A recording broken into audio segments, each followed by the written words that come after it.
Hello there, and welcome to the Canadian Laser Safety webinar. I am so glad you could join us today. Today we're introducing workplace laser safety and compliance for the manufacturing sector.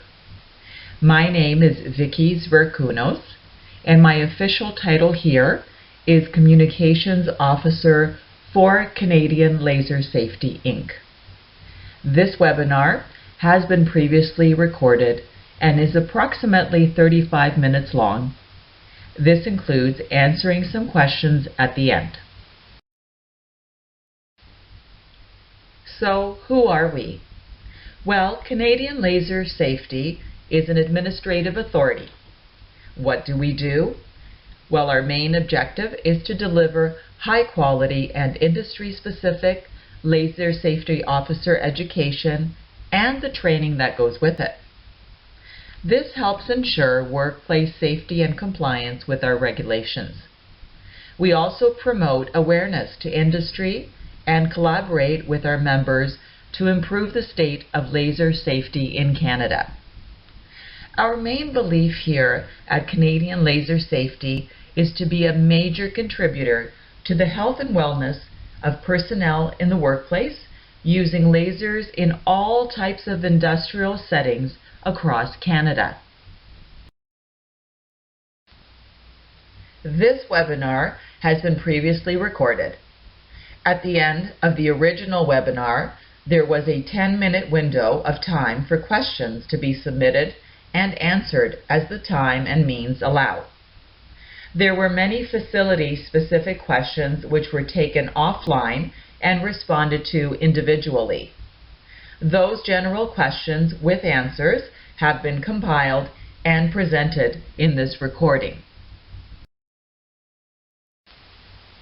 At this point, I would like to introduce you to our two internationally recognized and respected laser safety and technology advocates presenting this webinar. Barbara Sams Contrata is a seasoned administrator for consensus standards development. Barbara brings with her over 20 years of experience in facilitating and promoting the volunteer efforts of the laser safety community, specifically for subject matter experts, and promoting and advancing the status of laser safety officers through certification. Randy Paura is a professional engineer and a certified laser safety officer. Randy actively participates in Z136 subcommittees for the safe use of lasers. Thank you, Barbara and Randy.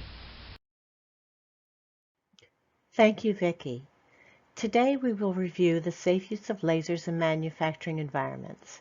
We will summarize the relationship in Canada between the federal government and its provinces and territories for workplace safety. Then we will introduce the role of ANSI Z136.9, Safe Use of Lasers in Manufacturing Environments, as a consensus standard. Next up are the four major laser hazard classes which incorporate risk assessment. Key to affecting the knowledgeable and safe use of lasers in the workplace is a laser safety officer. Lastly, there is a snapshot for compliance assessment to determine if a facility can demonstrate due diligence for safeguarding the health and wellness of affected personnel. The bottom line is ensure that lasers are applied safely, efficiently, and reliably. Lasers play a vital role in the manufacturing sector. They are an enabling technology which provide a competitive advantage and achieve unique materials processing capabilities. They are deployed in a variety of value-added manufacturing operations, ranging from 2D and 3D profile scanning, seam geometry tracking for welding, laser marking for quality control, code reading for flexible production operations, laser cutting of custom orders from sheet steel, through to laser cutting of hydroform parts. There's also laser trimming of form stampings, high-speed laser blanking, laser welding in close-coupled formation, and remote, laser brazing, laser cladding, forming, and heat treating. Also, there's laser additive manufacturing for repair, laser 3D printing and forming. Let's now take a look at what general occupational health and safety rules and specific laser safety standards that apply. The provinces and territories within Canada are responsible for administration of workplace safety via respective legislative acts and regulations.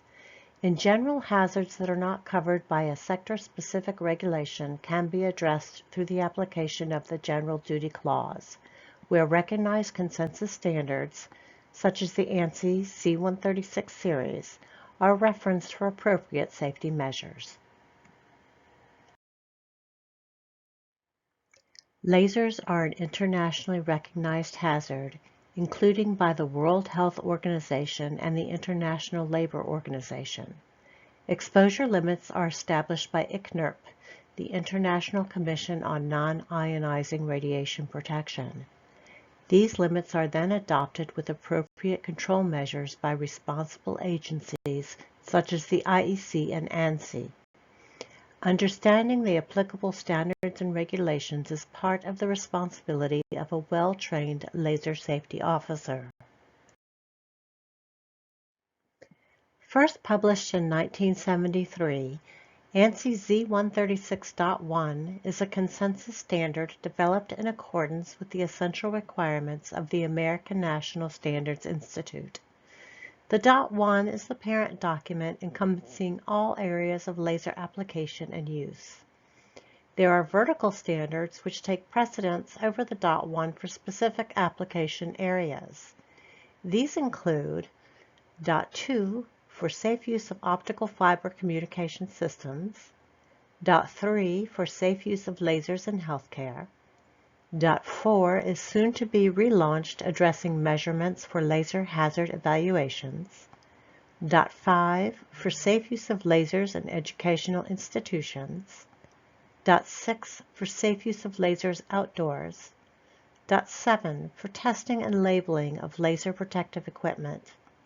.8 for safe use of lasers in research, development, and testing, and the .9 for safe use of lasers in manufacturing environments.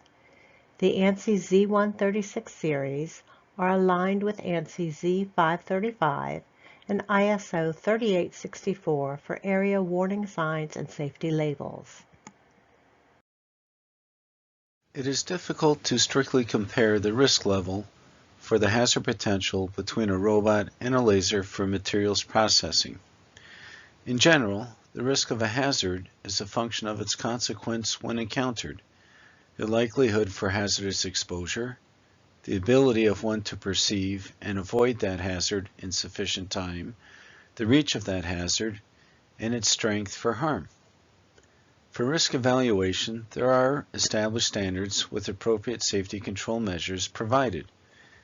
The likelihood of harm is almost certain within the hazard zone of a robot or laser, to put it politely. For avoidance, that is a function of the approach speed of the hazard. There is a considerable difference between these two devices. As well, one cannot see the beam itself in transport, unlike a robot, unless it is in action on the target, in which case will be too late if within the hazard zone. The reach of a robot hazard is limited by the physical dimensions of the robot, whereas with a laser, it is how far that beam of directed optical energy is projected. For hazard strength, it is difficult to establish a comparison. For a robot, its payload capacity can represent its strength. Even a MIG welding robot with a 7 kilogram payload capacity requires guarding, as the momentum of the robot body in motion represents a crush hazard. With the laser, one measure of hazard strength is the required attenuation level of the optical radiation for safety. For materials processing lasers, this can be on the order of 1 million or more. All of the above contribute to the requirement for industrial laser materials processing systems to be housed within a safety enclosure, to contain the hazardous laser radiation and prevent human access into the hazard zone. ANSI Z136.9 provides in one consensus standard everything required to assess the exposure limits for a specific laser type, the hazard evaluation for reach and strength of a laser, the risk assessment with its hazard classification scheme, the appropriate risk control measures via engineering, administrative, procedural, and personal protective equipment means, the scope and content of an industrial laser safety program, and the role and responsibilities for a laser safety officer. With an internationally recognized methodology for laser hazard classification, risk assessment for most laser applications is simplified. Once a hazard class is established, the appropriate safety control measures are identified in the respective standard. There are 4 major hazard classes. Class 1 is intrinsically safe by design or has a low emission level that does not pose a hazard. Class 2 is where protection is afforded by the human aversion response. It applies only to visible lasers in the spectrum of 400 to 700 nanometers. Class 3 is where direct and specular reflections are hazardous, but not necessarily diffuse reflections. It is typically not a fire hazard. Class 4 is where direct, specular, and diffuse hazard is present for eyes and skin. It can also be a fire hazard. Reference Section 3 of the ANSI Z136 standard regarding hazard classification details. Class 1 lasers applies to all laser wavelengths that are incapable of producing damaging radiation levels during their intended use and operation. These can simply be low-powered lasers such as for part sensing. A Class 1 laser system may contain a higher hazard class laser, but has the appropriate engineering controls for user safety, much like a CD player with an embedded Class 3B laser. A Class 1 laser system may emit a higher class of radiation during maintenance or service procedures where appropriate control measures would apply. One example is a laser material processing station with an embedded Class 4 laser. Class 1M lasers are a subset within Class 1, an example of which are large laser beams with Class 1 intensity levels, but their total power or energy present a hazard when personnel using collecting optics are within the hazard zone of operation. They may not exceed Class 3B limits with collecting optics such as binoculars or telescopes. Class 2 lasers are low-risk devices which operate in the visible spectrum of 400 to 700 nanometers.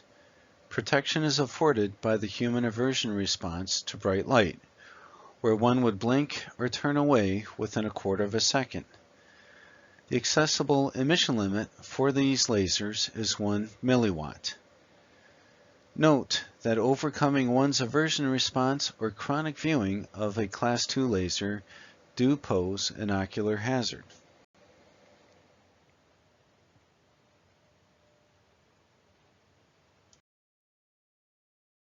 Class 2M lasers are a subset of Class 2, an example of which are large laser beams with Class 2 intensity levels, but their total power or energy present a hazard when personnel using collecting optics are used within the hazard zone of operation. They may not exceed Class 3B limits with collecting optics such as binoculars or telescopes. Remember, Class 2 and Class 2M lasers are those with emission wavelengths between 400 and 700 nanometers.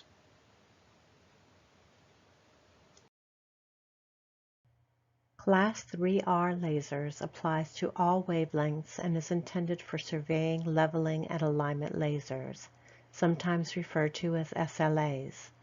Their use is premised upon a controlled environment where momentary exposure will not necessarily have a harmful effect. For a visible beam, the accessible emission limit is 5 times that for Class II laser, or 5 milliwatt of a continuous wave beam. For invisible beam lasers, the accessible emission limit is 5 times that for Class I laser. Class 3B lasers are moderate-risk lasers. This classification applies to all wavelengths of lasers which are in excess of Class 3R emission limits with an upper limit of 1/2 watt, that is 500 milliwatt for a continuous wave beam. These are a potential hazard to eye or skin for direct or specular reflection exposure conditions. They do not normally present a diffuse reflection hazard and are not normally a fire hazard.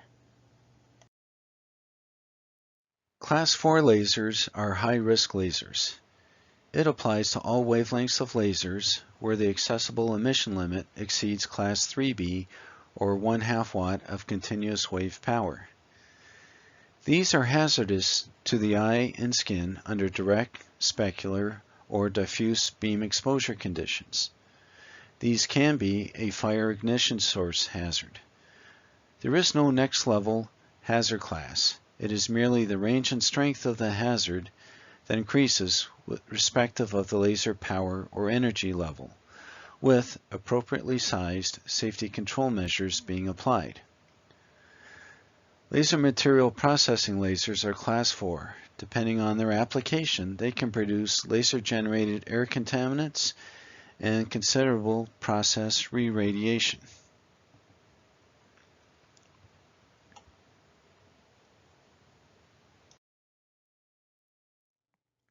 Safety requirements are respective of the 3 modes of use with a laser. Operation, which is the day-to-day production, such as with the operator-user. Maintenance, when cleaning and adjustments are accomplished by the user, operator, or owner.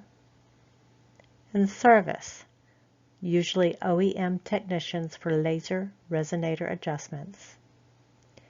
With compliant and certified laser systems, these 3 conditions of use are clearly identified in the user manual. So what are the general requirements for workplace safety with the various personnel exposure conditions? Example Class 1 laser system with an embedded Class 4 laser. The inherent Class 4 laser for materials processing is contained within the safety enclosure where human access is prevented in a controls reliable manner. Operation, Class 1, no exposure. Maintenance, Class 1, no exposure if following lockout/tagout for the laser. Service, possible work with Class 4 laser conditions. Now let's consider this example Class 4 laser system without a safety enclosure. Personnel within the nominal hazard zone are overexposed. The inherent Class 4 laser for materials processing is without a safety enclosure for containment of the laser radiation beam paths and fields. Operation, Class 4. Maintenance, Class 1, no exposure if work is accomplished under lockout/tagout conditions. Service, possible work with Class 4 laser conditions by the OEM service technicians. So what is the scope of the laser safety program? Essential elements include purpose and policy of the laser safety program at the facility, LSO identification, who it is, and their contact information. Laser inventory table with the hazard class and locations of the various industrial lasers at the facility. Definitions at a basic level, the purpose of which is to clarify laser-related terms used in the program. A hazard class summary to readily explain the hazard potential. Responsibilities of the team for affecting laser safety at the workplace. Training. Who and how much? Safety training is to be respective of the hazard risk level that various groups of employees may be exposed to. The medical surveillance or plan, addressing how to respond to actual or suspected laser injuries. Audits, their frequency and scope, to ensure that the safety control measures are in good repair and looking for opportunities for improvement. It also includes accident response planning and keeping records.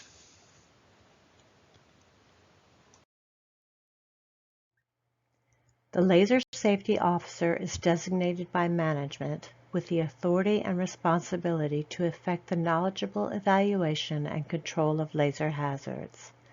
The role and responsibility of the LSO include execution of the laser safety program, to verify the hazard class of lasers within the facility, laser hazard evaluation for strength and reach, ensuring that the appropriate safety control measures are in place, standard operating procedure approvals, recommending or approving laser protective equipment, reviewing the content, posting, and placement of laser area warning signs and labels, conducting periodic safety audits, approving laser systems operations prior to use. Principal details of these are contained within the Z136.9 standard. As a benchmark, consider a recent survey within the U.S. by OSHA and the FDA CDRH regarding laser safety in the workplace. A prevalent finding by OSHA for laser safety was the lack of documented laser hazard assessment, where the inherent hazard is accounted for, what the safety control measures are, the residual hazard, and what, if any, personal protective equipment requirements are for the affected personnel.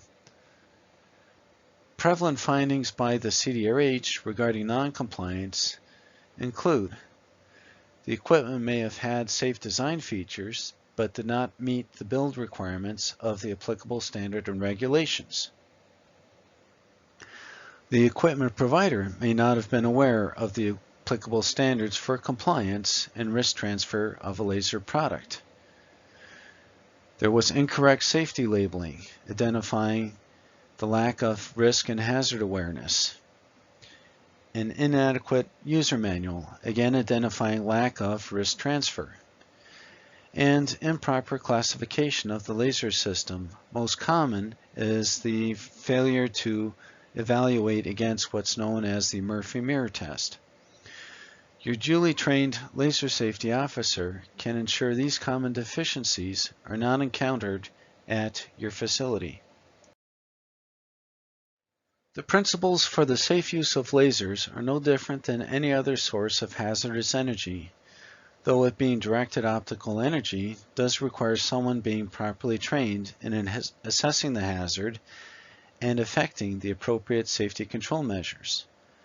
For manufacturing environments, there is the ANSI Z136.9 consensus standard for appropriate guidance to ensure that lasers are applied safely, efficiently, and reliably.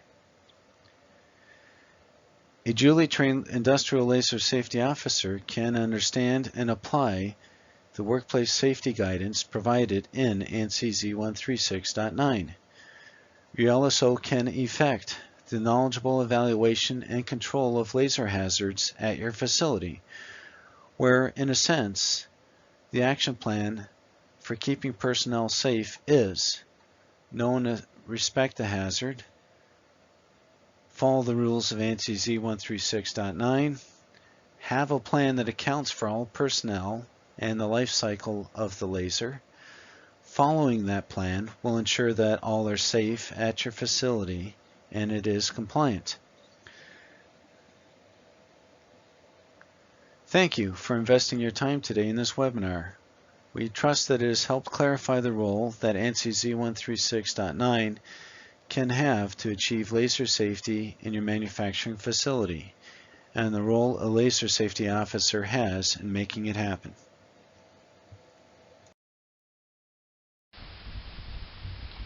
Hi everyone, it's Vicki back again to help close out this webinar.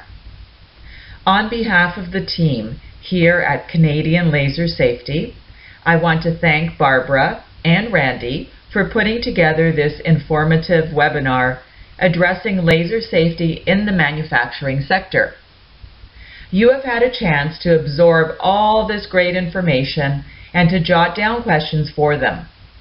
Before we get to addressing some of your questions, I would like to remind you that CLS offers a wide range of laser safety officer training seminars. Specifically, we have an administrative level 2-day LSO course without hazard calculations.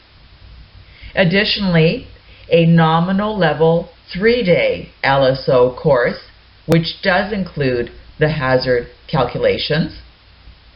And of course, our comprehensive 4-day LSO course, which includes laser safety program tools for the LSO. Please take a moment to check out our course offerings or inquire of customized courses for your organization. We have a lot to offer. At this point, I would like to thank you for your participation in this webinar and for your contribution and dedication to the state of laser safety here in Canada. Keep well, everyone, and keep safe. We've compiled a list of some questions asked during this webinar. Other facility-specific questions were taken offline and answered directly. First question, are there any prerequisites to taking an LSO course? Answer, not really. We see a diverse set of participants successfully becoming laser safety officers for their organizations. Key is their willingness to advocate a safe work environment with management supporting that effort. Second question, what is the difference between ANSI Z136.1 and ANSI Z136.9? Answer, Z136.1 is the horizontal laser safety standard addressing the fundamentals for all applications. The Z136.9 standard is application specific to the manufacturing environment, which is a standalone document employing point source exposure limits for laser hazard assessments. Third question, is it only in Ontario where laser safety training is held? Answer, we are based in Toronto and provide LSO training in the Mississauga area to help accommodate travelers. Our trainers have also conducted LSO sessions across Canada in response to the demands and needs of our customers. Fourth question, you mentioned accessible emission limit. What is that? Answer, it is the maximum permissible emission level permitted within a hazard class. It is based upon the product of the maximum permissible exposure level for a given wavelength and exposure duration multiplied by the respective area of the limiting aperture. We cover this in the more advanced laser safety training seminars with calculations. Lastly, we appreciate your time today for this overview of laser safety in the manufacturing workplace. We'll close out with a reminder to register for the next CLS Industrial Laser Safety Officer Training Seminar, found at this link and on their website. When you register, please use the code ICLSMember, which will add you to the CLS Member tab at no cost. All the best from the Canadian Laser Safety team here. Take care. Hi again. Hope you enjoyed the webinar. If you are interested in attending our LSO training, Canadian Laser Safety would also like to offer you a free membership upon completion. This membership tells everyone about your outstanding accomplishment. Your name and company name will be listed under our exclusive member tab on our website. Feel free to take a look at it and see a list of our members. In order to become a member at no cost, don't forget to add the following coupon code: ICLS member. That is ICLS MEMBER during your registration process. To register, click the link on the screen below.